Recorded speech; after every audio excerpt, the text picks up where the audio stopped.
I think I'd like to begin today in John's Gospel in chapter 1. Gospel of John. And this is just a little bit of trivia, but the Gospel of John, scholars think that it was the last one written. Matthew, Mark, and Luke, if you notice, if you ever read all the Gospels, Matthew, Mark, and Luke contain a lot of the same information. And the thought is that they were written earlier, and that John, much, much later, around about even perhaps close to 180, he put it together as an old man.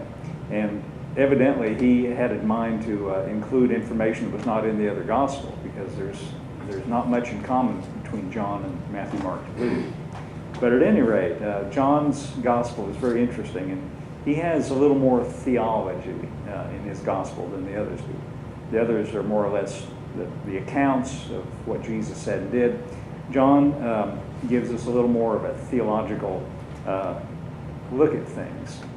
And by that I mean applying the things that happen to our understanding of God, how we think about God, and our relationship to Him. So in John's Gospel, in chapter 1, a very familiar set of verses.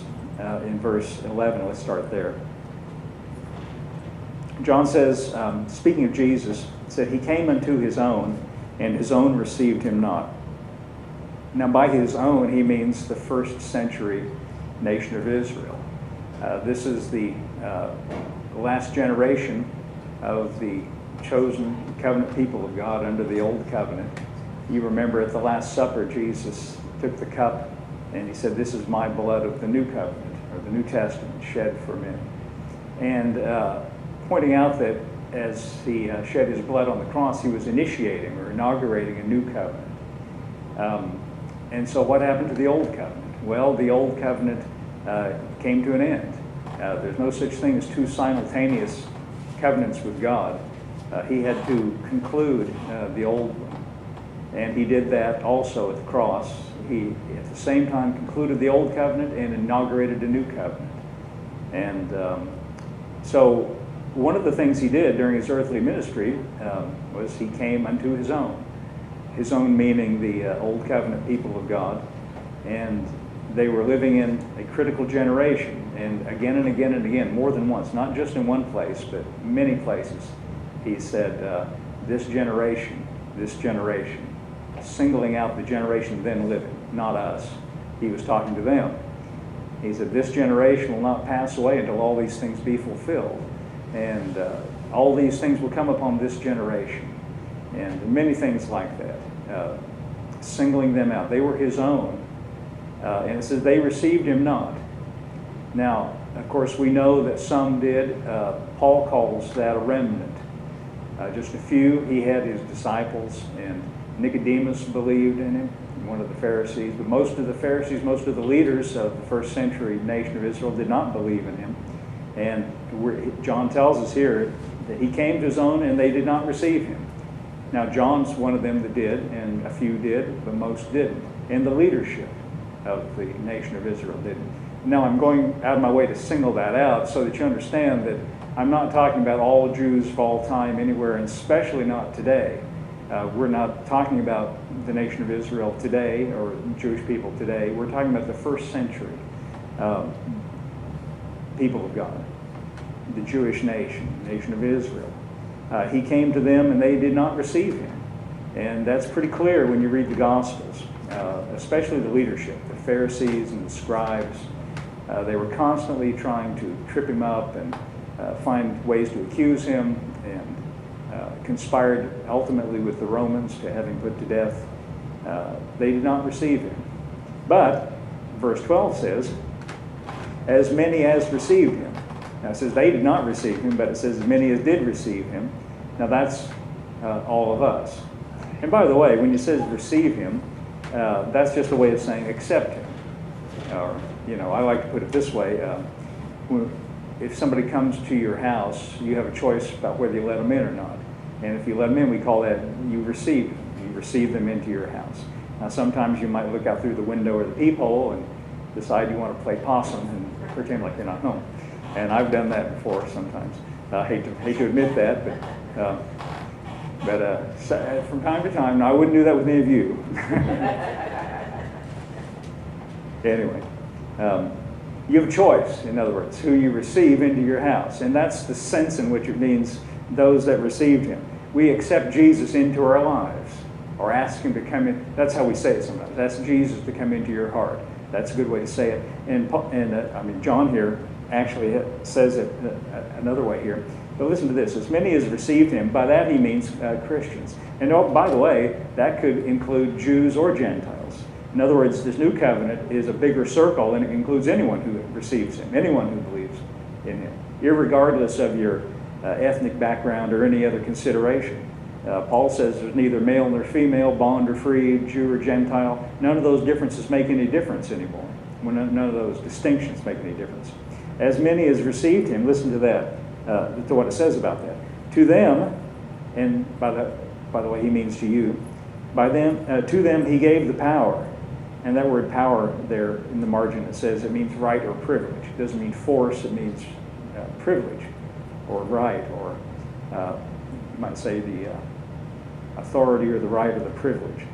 To become the sons of God, offspring of God, in other words.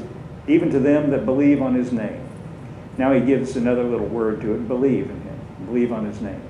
So he makes it as simple as possible, I think, and just as simply as believing on his name or receiving him, you can use any kind of terminology you want for it. But when you come into a relationship with Jesus by putting your faith in him, what he says about you and anyone who does that is that person, including you, are now sons or offspring of God, born of God. And that's what he says in the next verse, which were born not of blood or the will of the flesh or the will of man, but of God.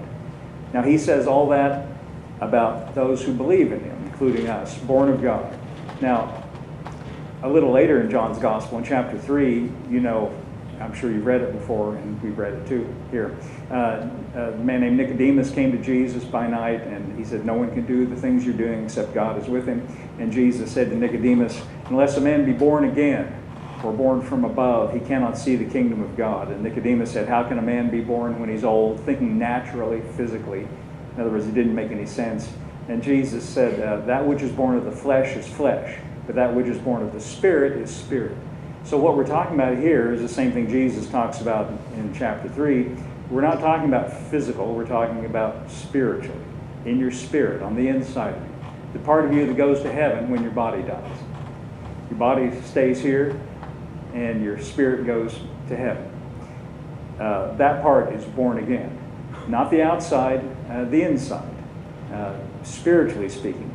Now, even though John doesn't here specify that, we know from reading chapter 3 that that's what he means. When it says that those who believe in him are born of God, the sons of God, the offspring of God, the part of you that's characteristic of is you on the inside, the spiritual part of you. Born of God, and all you did is believe in Jesus, and he did all the rest of that. All you did was invite him to come into your life, and he did all the rest of that.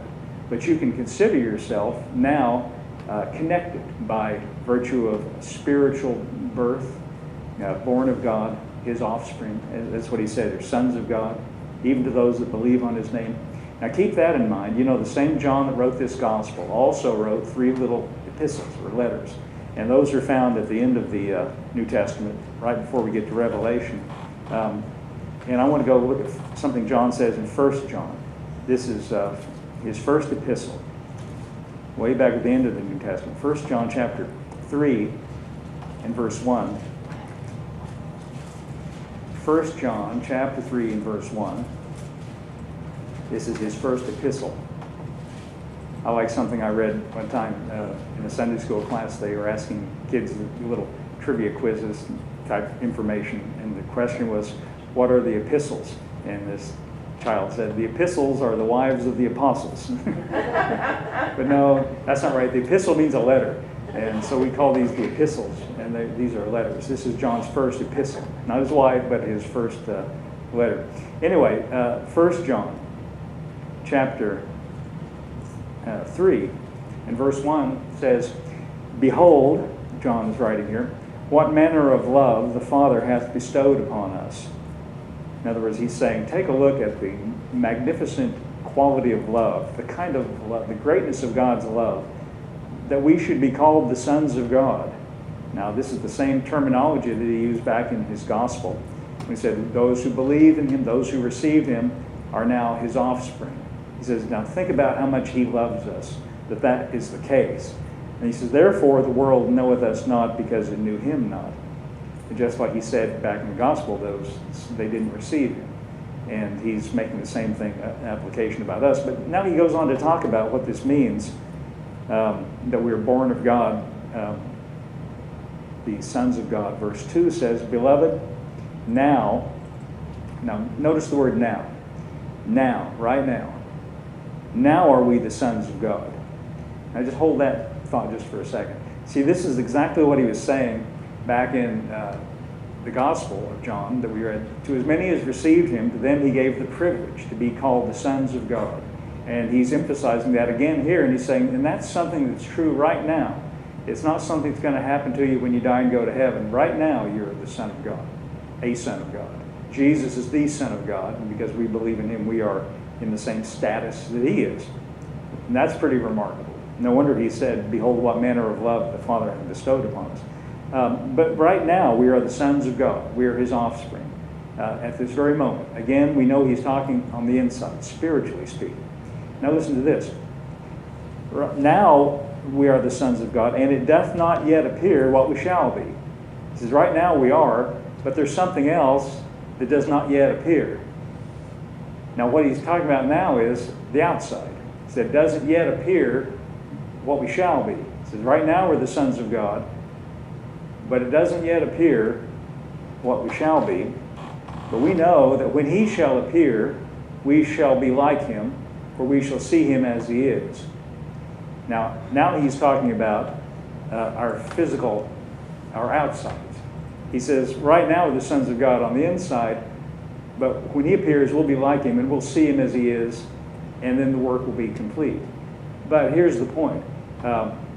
He says we don't see it yet on the outside. It's true right now on the inside, but we don't see it yet on the outside. Now, Paul has the exact same theology. You know, some people think that some Bible scholars are always thinking really hard about all these things, and I don't think there's anything wrong with this idea that, as I said, John wrote his gospel and his epistles much, much later than everyone else. And the thought is that he may have written in the light of Paul's revelation, that he and Paul might have known one another, and that John is expressing the same theology of Paul, and he does. He lines up exactly. If you notice something Paul says about this in Romans chapter 8, and I want to start reading with verse 29. This is Paul talking in Romans chapter 8, verse 29. He says, for whom he did foreknow. Now, of course, with Paul's writing, there's no place to hook on, really. It's all one long run-on sentence. Every verse starts with and, or for, or therefore, or because of this. Hardly any periods. So we're right in the middle of a thought. But what he's basically saying is he knew us ahead of time. God can do that, for whom he did foreknow, and by that he means us as Christians. He also did predestinate. Now stop just before we read the rest of this, just for a second. I'm sorry to say that some people go, I would say, sort of bonkers on the word predestinate, and make it, when they see it, it's like a code word for some people that means something way more than it's meant to mean. And for some branches of Christianity, when they see the word predestinate, their imagination runs wild, and they add on a lot of thoughts that are not contained in the word, and they expand it to mean that God predetermines who is saved and who is lost. Like he chooses, like he looks down from heaven and says, no, I want this one, but I don't want that one. That's not true at all. If that were true, then God would be something Paul right here in Romans tells us that he's not. He would be a respecter of persons. But we're told again and again that God is no respecter of persons. What that means is he treats everybody exactly alike. Or to say it another way, if he makes salvation available, he makes it available to everybody equally, everybody alike. And really the choice is not with God, but with us as individuals. That's what our famous verse, John 3:16 says. Isn't that what it says? For God so loved the world that he gave his only begotten Son, that whosoever believeth on him. See, the choice is up to the whosoever. It's up to the individual. We choose, not God. Now, what he's saying here is that, on the other hand, those who he foreknew, and of course, what he's saying here is in God's foreknowledge, he knew us ahead of time. That's what he's saying. And when he says he did predestinate, let me suggest to you what the word predestinate, a good definition is. Just as the word seems to imply, pre means ahead of time or before, and destinate means destination. It means he made a prearranged destination. That's what it actually means. He foresaw where we'd end up, in other words. He foresaw our ultimate end, our ultimate goal. Like John said, it does not yet appear what we shall be. But God, ahead of time, has arranged for that. That's what Paul is saying. For whom he did foreknow, and that's you, by the way. If you're sitting here as a person who, as John said, as many as received him, to them he gave the privilege to be the sons of God, the offspring of God. If you've received him, then he's talking about you, and God foreknew that you would be in this situation. He says he has predestinated or prearranged a destination, and here's what it is: to be conformed to the image of his Son. Now, does that sound like what John said when he said it does not yet appear what we shall be, but when we know that when he shall appear, we shall be like him? See, this is the way Paul says it.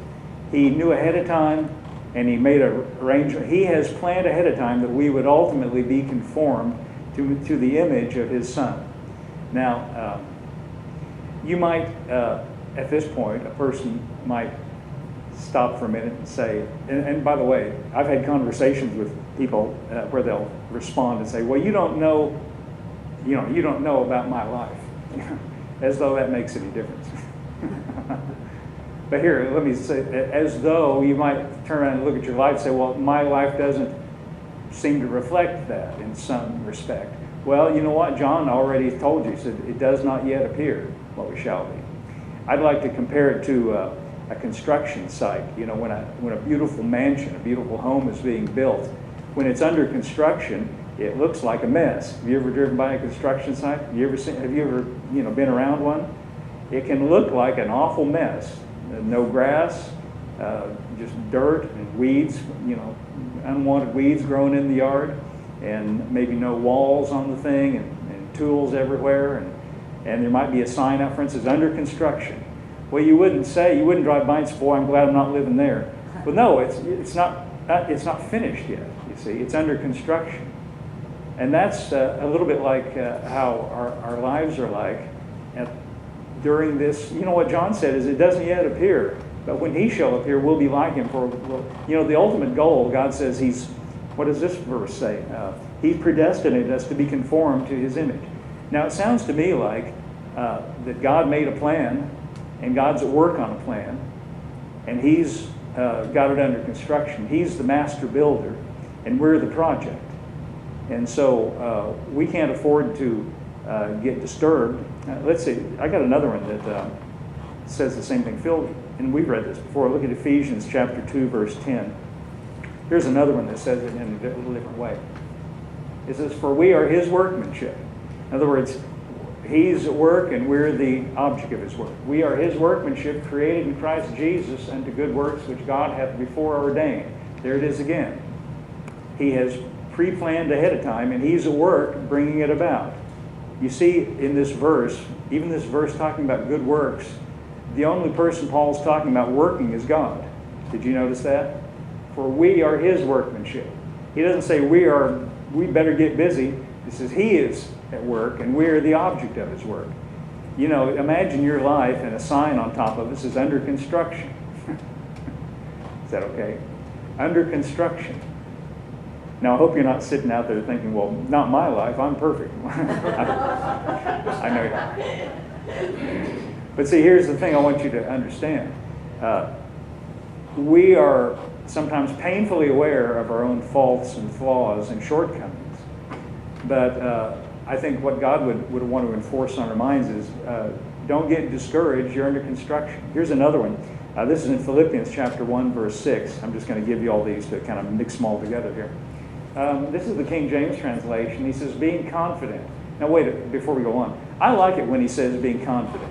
Because so many times as Christians we feel a little bit anxious or insecure about things. But here Paul says, be confident. Be assured. There's some things we can be confident about and be certain about, and not be wavering and uncertain and iffy about it. He says, being confident of this very thing, that he which hath begun a good work in you will perform it. Now, that's what the King James says, perform it. If you look in modern translations, it says something like, bring it to completion, or bring it to perfection. He that began the work will bring it to completion. Now, I think a lot of Christians think sometimes that, Christianity is like God gives you a second chance and say, okay, go see if you can do any better.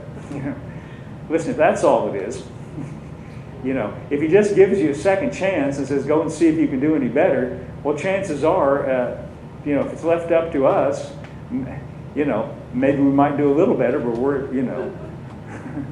going to foul it up somewhere. There's a high probability that we're going to make some mistakes along the line. Well, you think, if we can recognize that, don't you think God's at least as smart as we are? He doesn't say, here's a second chance, go and do better. He says, now you're my offspring, and I have taken on a job, and I'm at work in your life, and don't be discouraged. Be confident that I have started, and I'm going to bring it to pass. You notice in all these verses, Paul doesn't say, you better get busy building your life. He says, God is busy. Be confident. He which began the work will bring it to completion. Now, again, this reminds me of something I'll change the analogy from a building site to something else. Now, I've told this before, and if you've heard this, I don't think I've told it for a little while, but let's see, this is when the first three boys, we had Elliot and Anton and Phil. There's Phil back here today. Glad you're here today, Phil. And the other guy's not in the room, so they won't know that we're not talking about it. No, we're just joking. If they watch the YouTube video, anyway. What was I going to say? Oh, I know what it was. April went to Walmart, and out in the garden, she's always going out to the garden center. And I know if she ever wants to go to the store with me, I know where we're going to end up, is pushing that cart around the garden center. And I'm sure glad I got a cell phone now, so I got something to read. So it's not quite such a torment. But anyway, one day she came back from Walmart. She said, go out to the back of the van. We had a van in those days, a big blue van. And in the back of the van, there's 3 trees. I bought these 3 trees at Walmart, and they were on sale. And I want you to plant them. So get your shovel and get those trees out. And say, that's my job, get the shovel and plant these trees. And when I saw them, I could see why they were on sale. They don't ever put stuff that's on sale that's in prime condition.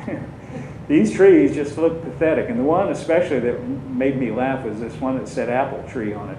And it looked terrible. It did not look like an apple tree. And what was ironic and kind of funny about it was it had this tag tied to it. The only way you knew it was an apple tree was the tag said, this is an apple tree, and it showed a picture. The picture on the tag was of this beautiful apple tree with branches everywhere and apples dotted all around on it.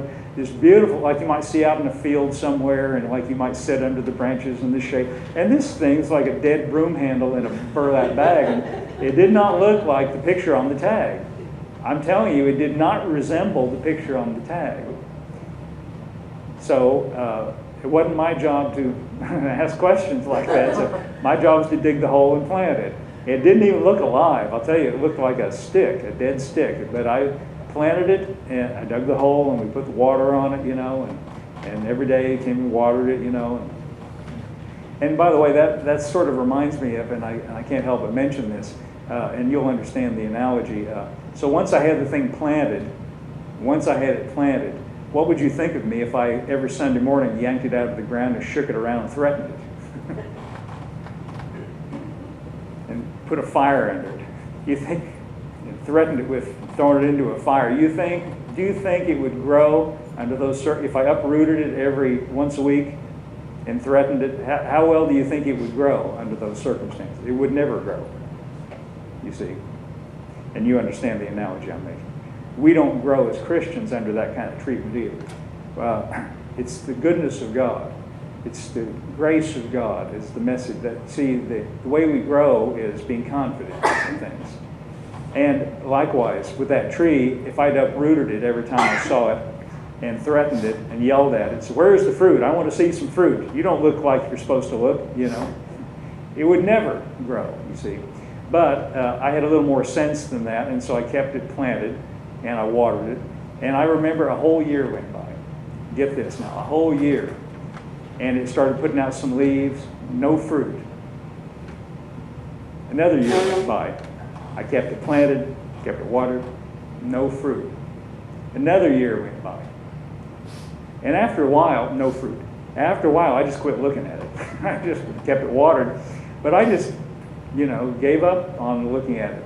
But, you know, one day, and it's along Church Street there, and when I would drive down there to the church, I'd go past it. One day I just glanced out the window, and there, to my great surprise, that apple tree had put out a little apple. And there was some fruit after a long period of time. Now, you see, when it was first planted, it did not resemble the picture on the tag, right? It did not, but the picture on the tag told me what it was ultimately destined to become. It showed me a picture of what it was ultimately, it had in it, you might say, the tree genes, if trees have genes. It had in it whatever it took to become, over a period of time, what it ultimately was meant to become. And what my job was to keep it watered, nurture it, and to keep it, secure where it was planted. And ultimately, it did come to resemble what it was destined to be. Same thing is true for us as Christians. He is the one at work. We just read that. We are his workmanship. And Paul says, be confident of this very thing. The one who began a good work will bring it to completion. Now, obviously, and maybe it's so obvious that I would go on without saying, but let me say this. Our part is to cooperate. We should cooperate. We're supposed to cooperate with him in his work. And the way we cooperate is the same way we started out. How did John say we started out? Well, he says, many has received him, to them he gave the privilege to be the sons of God, to those who believe in his name. In Ephesians chapter 2, where we got verse 10, if you back up, Paul says, by grace you're saved through faith. Faith is our part. Trust and reliance and confidence. We're supposed to keep our faith in him. But here's a good question for you. And sometimes it's worth discussing it. What happens, let's just not say you, let's say somebody. What happens if a person starts out with God and then they, for whatever reason, get discouraged? What happens if they, aren't as cooperative with the work of God as they should be? Before we started this church, for a few years, we had a little Bible study in our house. And I remember this one guy would come before the Bible study started. And the reason he would come is because he wanted to unload on me all of his, I don't know if the right word would be complaints or gossip. Or and I remember one time he came along and said, well, I just want to see what you think about this. Let's have it. I just want to see what you think about this. This person over here in this other town claims to be a Christian, yet they do da-da-da-da-da. And he'd tell me some things that, according to him, this other person was doing, and things that, you wouldn't normally associate with, most people's impression of Christianity. And he said, now how can that person claim to be a Christian? And he does da-da-da-da-da. And, my only answer to him was, it's not up to me. I'm not the judge. And under the analogies we've been talking about here, I guess I could say, I didn't plant him. He's not my workmanship. What I told this guy is, I'm not the church sheriff. Don't tell me I'm not the sheriff. And ultimately, I think we have to understand that each one of us as individuals is the workmanship of God. And that applies to everybody else that's a Christian. You can't look on the inside of a person and see what's on the inside. We can't judge by the outside. We can't judge from the outside and know what God's doing on the inside. And even though people sometimes take some little detours and make some mistakes and even do some things wrong, that doesn't mean that God gives up on them. If you had a construction site and your house was under construction, if for some reason you went crazy and drove your car through the construction site, you could mess some things up. But that doesn't mean that the builder's going to give up. Let me show you something just in passing. And this is in Luke's Gospel. And this is very familiar. This is chapter 15 of Luke's Gospel and verse 11. And here's what it says. Now, we've been talking about those who received him. To them he gave the privilege to be called the sons of God. Remember that? And, beloved, now we're the sons of God. It does not yet appear what we shall be. Now, here's Jesus talking. In verse 11, he says, a certain man had 2 sons. Now, Jesus is making up a story, by the way, here. This is not a true account of real people. Jesus is doing a parable, and these are made-up characters, and he's meaning to paint a picture for you of how God is. I'll tell you head on, God is the Father in this story. And the sons are, his sons. And verse 12 says, and the younger of them said to the father, Father, give me the portion of goods that falleth to me, and he divided with them his living. Well, first of all, that's not what you're supposed to do. You're not supposed to come and say, give me my inheritance right now. So he's already made a mistake here. He's doing something he shouldn't have done. Verse 13, and not many days after, the younger son gathered all together and took his journey into a far country. So he has gone away from the Father to a far country. And remember, Jesus is telling this story the way he wants to tell it to make a point. And there he wasted his substance with riotous living. Now, he doesn't even say that, he fell into some misfortunes. He just flat out says he wasted it with King James riotous living. Now, I don't go around in my everyday life using the word riotous. Is that part of your vocabulary? What we would say is wild partying. That's what it means. Now, remember, Jesus is making up this story, and he is making it be just about as bad as he can imagine to make it.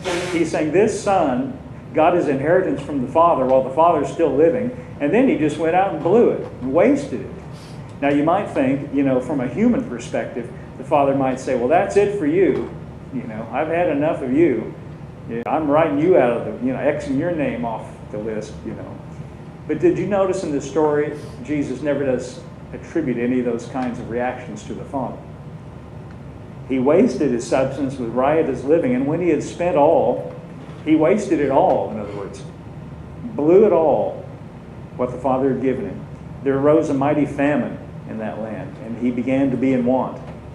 And that's generally the way things work out, Things are always better when you stay close to God. And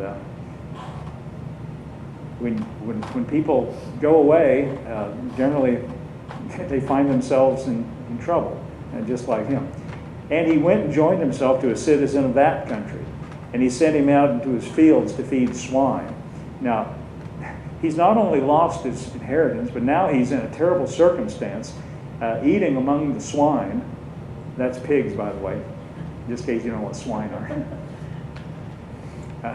I was driving by the fairgrounds one time. This is when Elizabeth was very small, just learning how to talk. And we were driving past the fairgrounds, and this building says cattle. And I said, what do you think that is?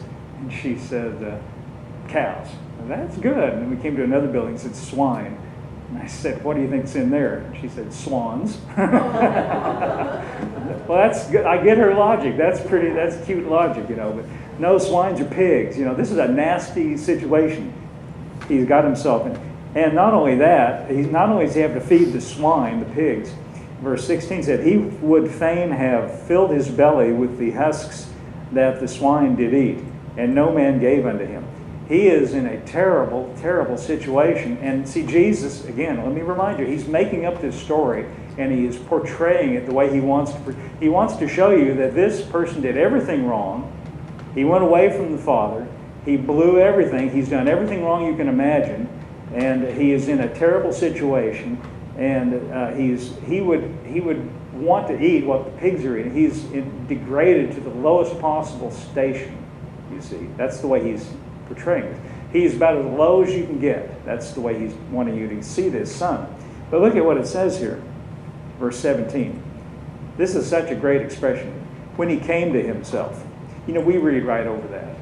But think about what it means. What does it mean when you say he came to him? Now, we use that expression. We know what it means, but think about the words. He came to himself. In other words, he came to a recognition or a realization of who he really was. You see, sometimes Christians can take a detour, and it happens because of discouragement. All kinds of reasons it can happen. But whatever the reason, it doesn't make any difference. A Christian can make mistakes. A Christian can do some things wrong. A Christian can find themselves in a terrible situation, can make their lives a total mess.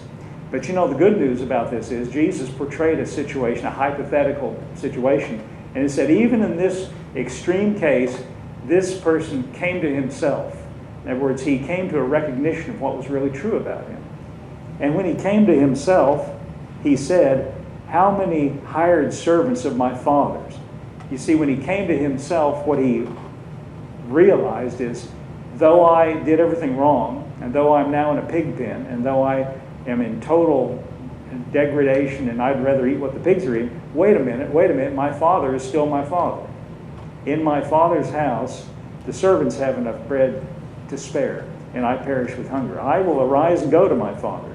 Now you see, he has a very humble attitude now, and he says, I will go to my father. This is the characteristic of a person who has done things wrong but come to themselves. Now, that guy that used to come to my house and complain about people and say, you know, this person over here, he calls himself a Christian, yet he does da-da-da-da-da-da. He was saying that, I guess, you know, I don't want to, you know, I suppose he's saying that to make himself feel better about, I'm a superior Christian. But you see, you can't judge other people from what's going on the outside. And this gives us a little bit of insight about how to pray for people. See, what if I had had my head turned on the right way, what I should have said to him is, yes, okay, let's pray for that person right now, that he'll come to himself. You see, that's how we pray. God, help this person to come to themselves, to recognize what's really true about them, what's still true about them. They've got a father. Now listen to what happened here. When he came to himself, he says, I will arise and go to my father, and I'll say to him, I have sinned against heaven and before thee, and I'm no more worthy to be called thy son. Make me as one of thy hired servants. Now he's got a little speech here. And he arose and he came to his father, and when he was yet a great way off, the father saw him and had compassion. Doesn't say he was angry. Did you notice the father was never angry in this story? I don't know if you noticed that or not. No angry father. No angry father in this story by Jesus. No angry God either. Did you know that? God is not mad because people are doing things wrong. Yeah, I wish I could just erase that thought from people's minds. He's not. That's why people stay away, because they think he's mad. He's not mad. Just in this, did you notice in this story, the father never got angry, never got mad. He had plenty of reason to. He had compassion instead, and he ran and fell on his neck and kissed him. And the son said, Father, I have sinned against heaven, and in thy sight I am no more worthy to be called thy son. Now remember, he's got a speech, and the rest of his speech goes, make me therefore as one of thy hired servants. He doesn't get a chance to even tell him the whole speech. He says, I'm not worthy to be called thy son. And before he can say the rest of it, the father interrupted him, almost as though he was not interested in hearing that. The father said to his servants, you see, he was going to say, make me as one of thy servants. The father's not going to do that. He's still his son. So he said to the servants, bring forth the best robe, not the worst, the best. Bring the best robe and put it on him. Put a ring on his hand and shoes on his feet. This is a picture of complete restoration to sonship, you might say. And bring hither the fatted calf and kill it, and let us eat and be merry, for this my son was dead, metaphorically speaking, and is alive again, was lost and is found. And they began to be merry. Now, I read that story to you in the light of what we just read this morning, to say that as Christians, our lives are under construction. And other Christians roundabout, their lives are under construction too. And the way, if you see somebody that's in a mess or made a mess of their lives, the way you can pray for them is say, God help them to come to themselves. Because that's what the key thing, that's the key thought here. Come to themselves. That's what Jesus was saying that this son did. The key thing that he did was he came to himself. And that's the way we can pray for people like that. But also, getting back a little more closer to home, just realize that our lives are under construction. God's at work, and John said it doesn't yet appear what it shall be. And like the apple tree in my yard I was telling you about, over a period of time, God knows what he's doing, and the plan or the destination he has prearranged for us, he knows how to get us there. Okay, that's all I got today. Let's all stand up.